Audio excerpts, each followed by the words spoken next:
Sim, isso vem aumentando por conta da característica da nossa sociedade, né? Que nos coloca num ritmo, né, muito frenético. Além disso, algumas questões mesmo a respeito de segurança, que nós vivemos em grandes metrópoles, né?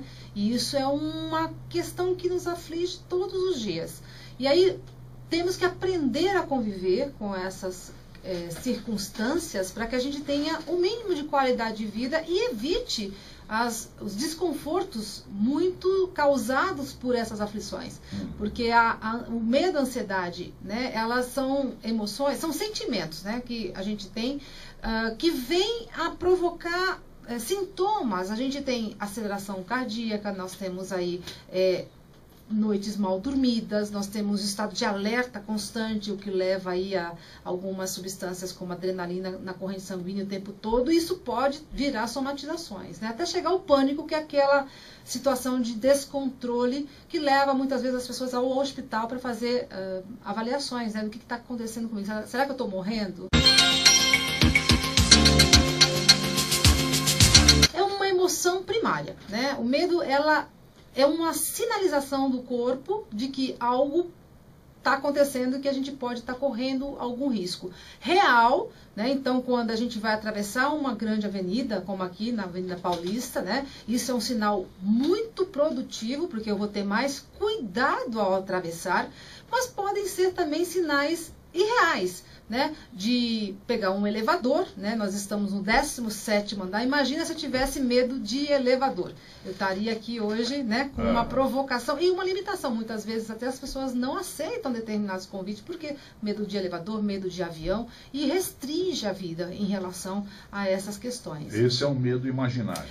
Existe o risco, todos nós corremos risco desde o momento que a gente vive, mas é um risco muito pequeno, é muito mais arriscado você atravessar uma avenida ou pegar o seu carro e ir para casa do que pegar um elevador e acontecer alguma situação realmente de perigo, né?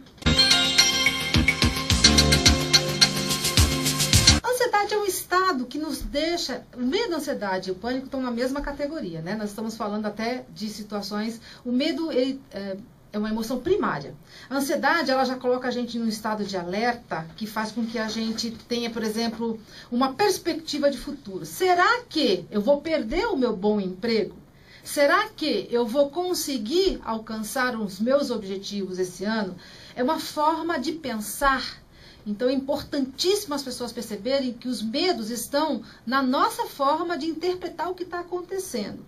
Então, se eu não tiver o controle sobre o que eu posso controlar, que é a minha forma de pensar, eu não vou controlar os meus estados emocionais.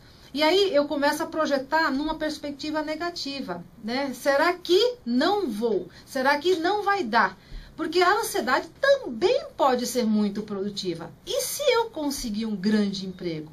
Né? Será que eu vou ganhar o título do campeonato, né? XYZ?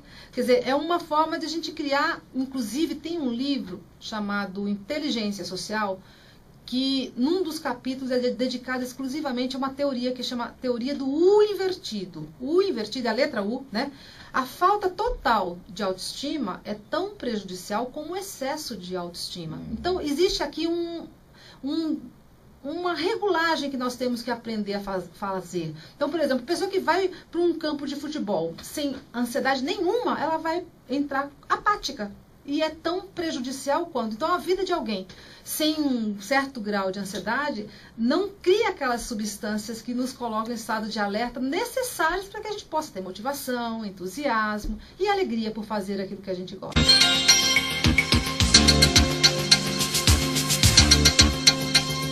O pânico, ele também tem uma estrutura de pensamento que é assim, e se, né, a pessoa começa a perceber sinais do corpo, por exemplo, taquicardia.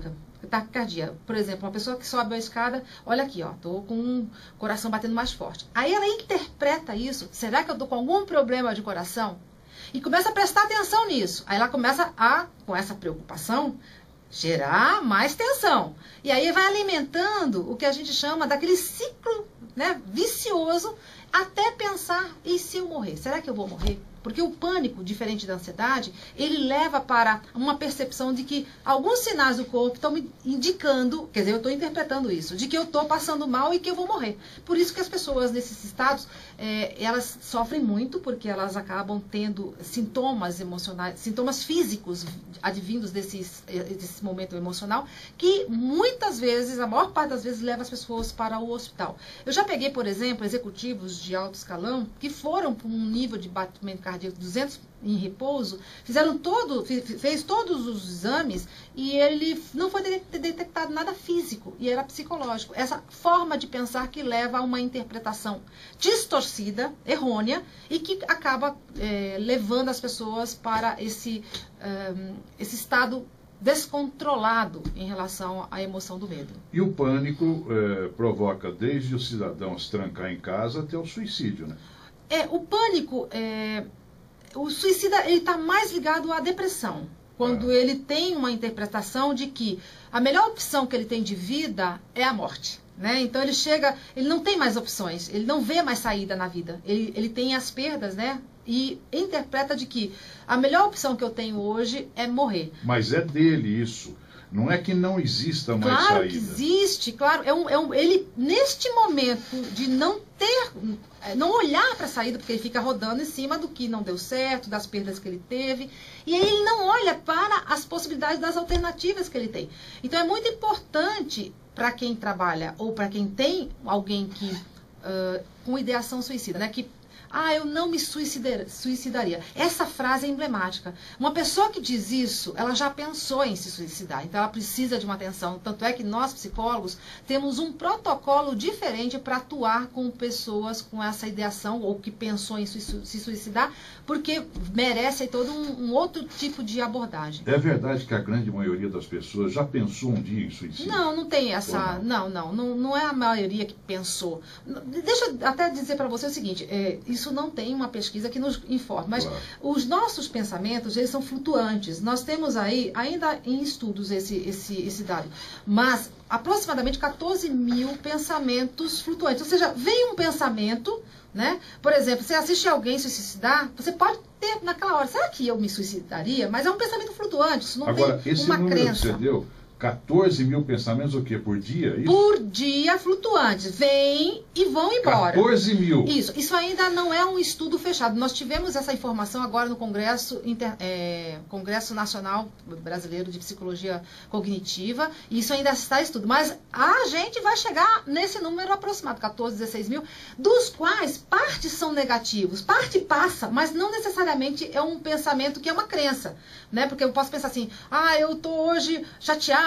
Você está mesmo chateada com você? Não. Isso aí passou pela minha cabeça, né? Então passa mesmo. Só que a gente tem que controlar esses pensamentos. Porque para eles se tornarem crenças e para que a gente comece a acreditar que isso é uma verdade, é muito, muito fácil. Porque nós temos algumas estruturas que levam a gente a acreditar que esse pensamento é uma verdade absoluta. E não é. Muitas vezes é uma distorção. E parte dos problemas de ansiedade disfuncional, que acaba deixando a gente meio que reféns desses estados negativos, desses estados que nos deixam vulneráveis, vem dessas crenças irracionais, que a gente tem que levar em conta, analisar e botar isso numa condição um pouco mais de realidade.